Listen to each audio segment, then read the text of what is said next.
पहाड़ समाचार आप देख रहे हैं, आपके साथ मैं हूं चांदनी धावन। बुलेटिन की शुरुआत बड़ी खबर के साथ करते हैं। उत्तराखंड का स्थापना दिवस आज।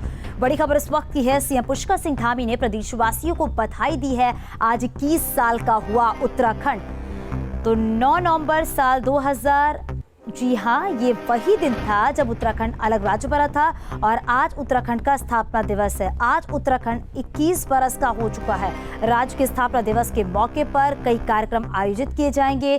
तमाम कार्यक्रम जो हैं पूरे एक सप्ताह तक चलेंगे। आज उत्तराखंड का 21वां स्थापना दिवस है।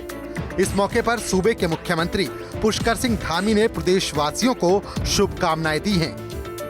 इस बार राज्य स्थापना दिवस उत्तराखंड महोत्सव के रूप में मनाया जा रहा है, जो एक हफ्ते तक गांव स्तर से लेकर प्रदेश स्तर तक चलेगा। एक सप्ताह तक आयोजित होने वाले महोत्सव के दौरान राजधानी से लेकर न्याय पंचायत स्तर तक कार्यक्रम होंगे। सबसे पहले तो मैं आप सभी लोगों को राज्य स्थापना दिवस की बहुत शुभकामनाएं देता हूं। और इस बार हम लोगों ने ये तय किया है कि राज्य स्थापना दिवस पूरे एक सप्ताह तक जो है इसके अलग अलग जगह पर अलग अलग कार्यक्रम आयोजित किए जाएंगे और ग्राम सभा स्तर तक के लोग इस राज्य स्थापना दिवस के अवसर पर इस स्थापना दिवस में सम्मिलित हों। कहीं ना कहीं उनका भी इसमें भागीदारी सुनिश्चित हो।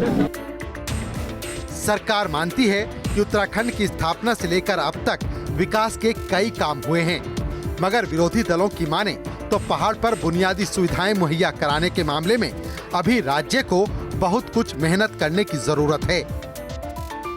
इतना जरूर है कि जिसको लक्ष्य बना करके राज्य बनाया गया, उन लोगों तक अभी बुनियादी सुविधाएं जिस रूप में पहुंचनी चाहिए थी, जितना उनको विकास में सम्मिलित किया जाना चाहता है, जितना उनको महसूस होना चाहता है कि राज्य बनने के साथ हमने भी कुछ पाया है, कुछ तरक्की की है, वो करना अभी शेष है। पहाड़ के सामने अभी भी कई चुनौतियां हैं। राज्य में बुनियादी सुविधाओं का अभाव है, जिसकी वजह से लोगों को परेशानियों का सामना करना पड़ता है। कोशिश बस इतनी हो कि युवा राज्य विकास के रास्ते पर सबसे आगे निकले। Team news state. तो बता दें कि आज पूरे 21 साल का हुआ है उत्तराखंड और इस मौके पर सीएम पुष्कर सिंह धामी ने बधाई दी है। इसके साथ ही साथ ये भी है कि आज पूरे दिन भर कई ऐसे कार्यक्रम चलाए जाएंगे जो पूरे एक सप्ताह तक वो कार्यक्रम चलेंगे।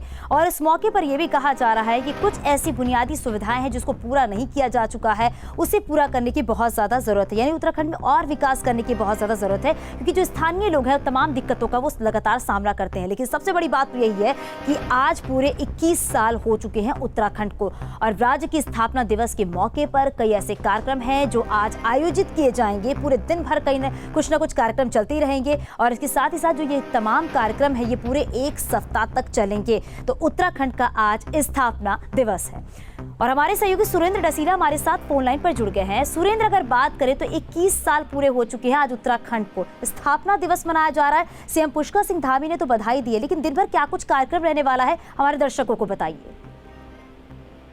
देखिए, बिल्कुल उत्तराखंड राज्य की स्थापना 9 नवंबर सन 2000 में हुई थी और उत्तराखंड के लिए आज गर्व का विषय इसलिए है क्योंकि उत्तराखंड लगातार प्रगति कर रहा है और राज्य स्थापना दिवस के मौके पर आज सरकार के अलग अलग कार्यक्रम हैं। जो मुख्य कार्यक्रम है वो देहरादून पुलिस लाइन ग्राउंड में होगा, जहां पूरे उत्तराखंड पुलिस के परेड के द्वारा पूरा जो परेड के जरिए अपने अदम्य साहस को दिखाया जाएगा और राज्यपाल लेफ्टिनेंट जनरल गुरमीत सिंह भी वहां मौजूद रहेंगे।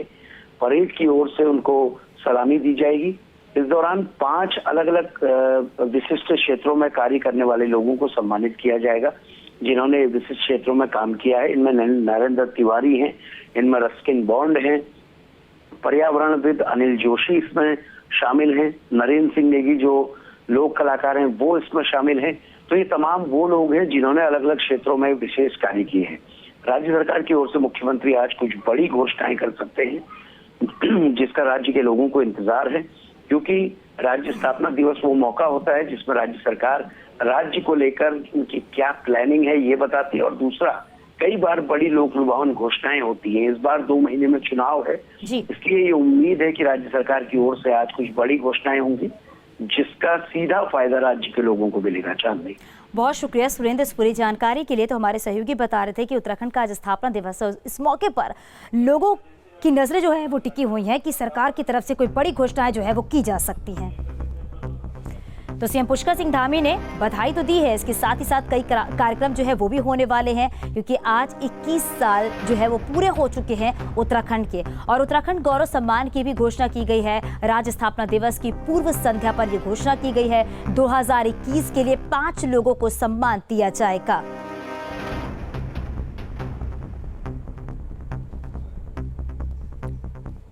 तो बता दें आपको कि उत्तराखंड गौरव सम्मान की घोषणा हुई है। राज्य स्थापना दिवस की पूर्व संध्या पर यह घोषणा की गई है। 2021 के लिए 5 लोगों को सम्मान दिया जाएगा।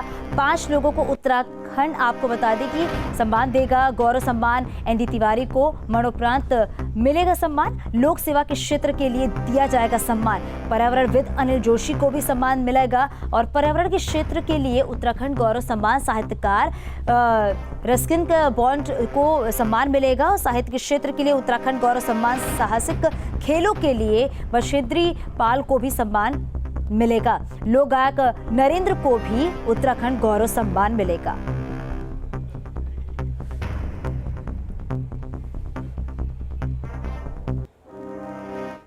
सीएम पुष्कर सिंह धामी ने दी है उत्तराखंड दिवस की बधाई यहां पर और कहा है कि उत्तराखंड गौरव सम्मान की होगी। और इसके साथ ही साथ ये है कि हम लगातार आपको बता रहे हैं, इस बीच एक बड़ी खबर मिल रही है। आपको बता दी कि उत्तराखंड आपका हल्ला बोल आज 70 विधानसभाओं में प्रदर्शन करेगी।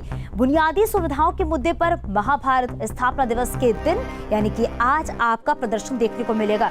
शहीदों के सपनों का नहीं बना है उत्तराखंड, इसको लेकर आज प्रदर्शन देखने को मिलेगा। आपकी तरफ से 70 विधानसभाओं में प्रदर्शन करेगी। बुनियादी सुविधाओं के मुद्दे पर आज प्रदर्शन जो है वो आपकी तरफ से देखने को मिलेगा। स्थापना दिवस के मौके पर आपका प्रदर्शन शहीदों के सपनों का उत्तराखंड नहीं बना है। तो जो बुनियादी सुविधाएं हैं उसको लेकर आज आप पार्टी की तरफ से जो हल्ला बोल है, जो प्रदर्शन है, वो देखने को मिलेगा।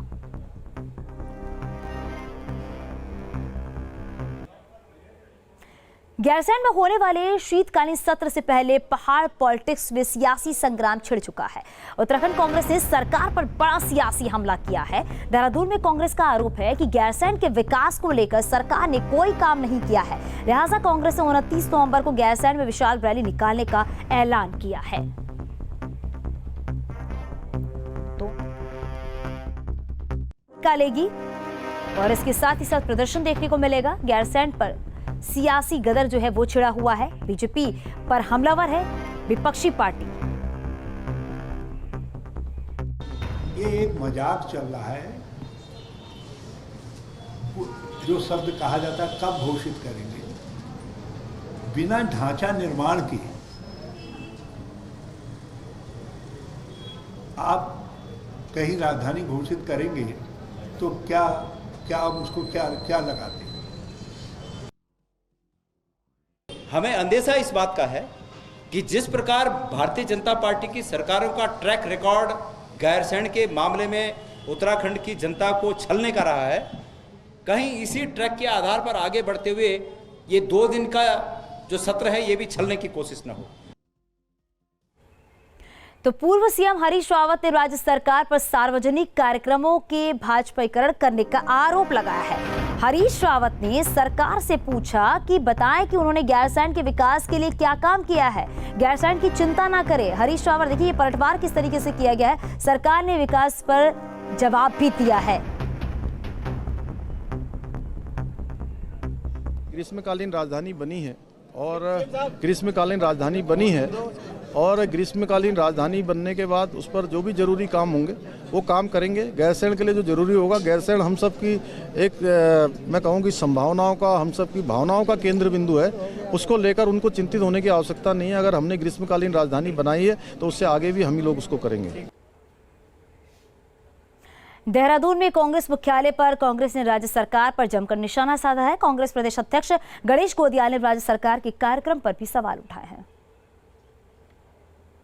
तो आपको बता दें कि यहां पर वार पलटवार का दौर शुरू हो चुका है और यहां पर आपको बता दें कि कांग्रेस प्रदेश अध्यक्ष गणेश गोदियाल ने राज्य सरकार के कार्यक्रमों पर भी सवाल उठाया। क्या कुछ उन्होंने कहा, ये भी आपको सुनाते हैं। विजय संकल्प शंखनाद जो कार्यक्रम है वो अब 11 नवंबर 10 के बजाय 11 नवंबर को होने जा रहा है। राजनीतिक लाग लपेट के बिना मुख्यमंत्री धामी जी उम्मीद करता हूं कि इन प्रश्नों का स्पष्ट जवाब देंगे। ये मुख्यमंत्री, मुख्य सचिव, मंत्रीगण, प्रिंसिपल सेक्रेटरीज, अपर सचिव और यहाँ तक कि कोई अनुभाग अधिकारी भी एक सिंगल दिन, सिंगल रात गैरसैंण में ग्रीष्मकालीन के दौरान जिसको कि प्रचारित किया गया था कि ग्रीष्मकालीन राजधानी बनाएंगे, उस पूरे ग्रीष्मकाल के दौरान एक रात और एक सुबह इन्होंने गैरसैंण में नहीं बिताया। धारचूला विधानसभा क्षेत्र की समस्याओं को लेकर धारचूला विधायक हरीश धामी ने पिथौरागढ़ के कलेक्ट्रेट में आमरण अनशन शुरू कर दिया है। अपने समर्थकों के साथ आमरण अनशन पर बैठे विधायक हरीश धामी ने चेतावनी दी है कि जब तक उनकी मांगे पूरी नहीं होंगी तब तक उनका आमरण अनशन लगातार जारी रहेगा। हरीश धामी का आरोप है कि उनके क्षेत्र में पिछले साल और इस साल आई आपदा में पीड़ितों को सरकार ने कोई राहत नहीं पहुंचाई है, जबकि वो कई बार सरकार से इस मामले में कार्रवाई की मांग भी कर चुके हैं। धामी ने सरकार से आपदा पुनर्वास नीति को 2011 की जनगणना के बजाय 2021 की जनगणना के आधार पर करने की मांग की है। धामी ने सरकार पर धारचूला क्षेत्र के साथ सौतेले व्यवहार करने का भी आरोप लगाया है।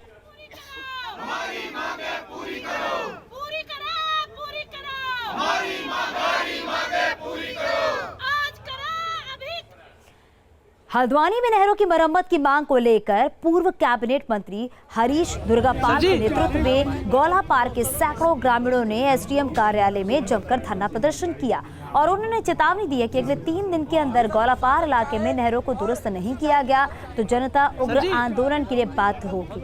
आपको बता दें 18 अक्टूबर को आई आपदा से धान की फसल तो पूरी तरीके से बर्बाद हो गई है। इसके अलावा भारी बारिश से हल्द्वानी के गौलापार इलाके में अधिकतर नहरें क्षतिग्रस्त हो गई हैं। हालात ऐसे हैं कि गौला बैराज से गौलापार के लिए जिन नहरों के जरिए पानी जाता था वो क्षतिग्रस्त है, जिससे गौलापार इलाके में सिंचाई का संकट खड़ा हो गया है और इसके अलावा जानवरों के लिए पीने का पानी भी उपलब्ध नहीं हो पा रहा है। पूरा गौलापार क्षेत्र की खेती प्रभावित हो रही बुरी तरह। टमाटर की खेती खत्म, अगर पानी नहीं मिलेगा तो 1 हफ्ते में सब टमाटर की खेती पूरे गौलापार में खत्म हो जाएगी। ये स्थिति है। आपदा एक तरफ है, दूसरी तरफ विभाग इस तरफ से सोया है, सुस्त है, उन्हें पता नहीं कि हमारी नहर टूटी है। अभी हम लोगों ने पूछा है, उनको हमने थोड़ा सा सचेत भी किया है कि कार्य में प्रगति लाएं और यदि कोई धनराशि किसी प्रकार की आवश्यकता है उसकी मांग करें, तुरंत उनको धनराशि दी जाएगी। उन्होंने बताया कि 24 नहरें, ये जो इस खंड की बात है हल्द्वानी की, उन्होंने खोली हैं, औरों पर भी कार्य कर रहे हैं, तो उसमें तेज़ी से कार्य किया जाए। श्रीनगर में कैबिनेट मंत्री धन सिंह रावत ने 3.5 करोड़ रुपए की लागत से बनने वाले शारदा नाथ घाट का शिलान्यास किया। श्रीनगर में बनने जा रहे इस घाट को नमामि गंगा के तहत बनाया जाएगा। इस मौके पर धन सिंह रावत ने कहा है कि हर बार वाराणसी में बने घाटों की तर्ज पर इस घाट का निर्माण होगा। धन सिंह रावत के मुताबिक साल 2013 की आपदा में शारदा नाथ घाट पूरी तरह क्षतिग्रस्त हो गया था, जिसके बाद से इसके पुनर्निर्माण की मांग तेज हो गई थी। अवगत कराना चाहूंगा पुनः।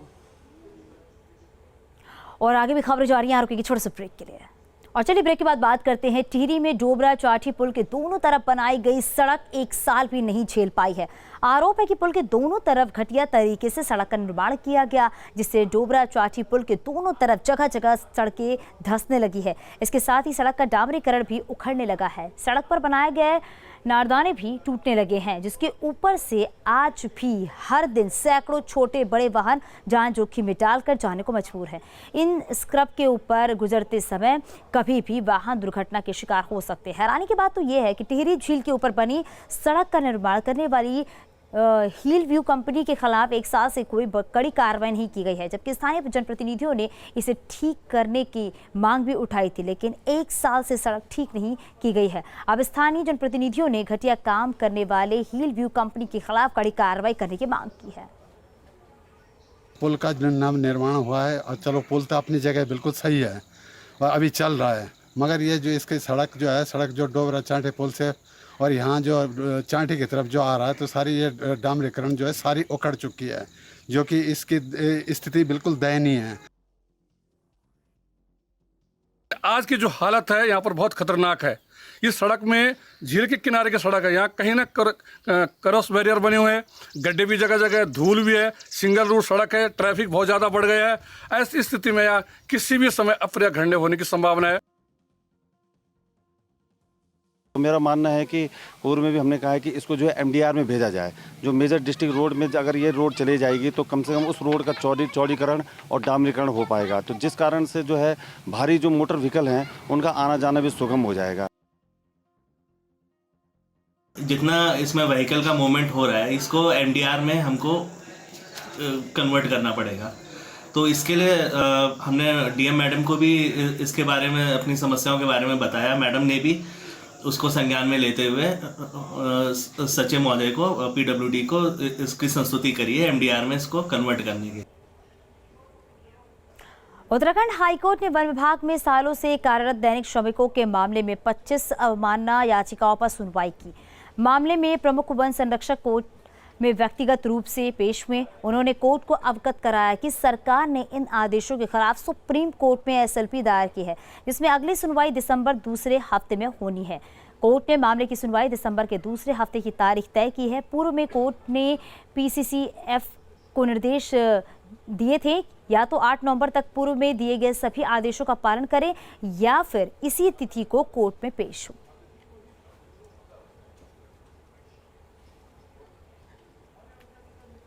और आगे भी खबरें जारी यहाँ रुकें कुछ ही पलों के लिए।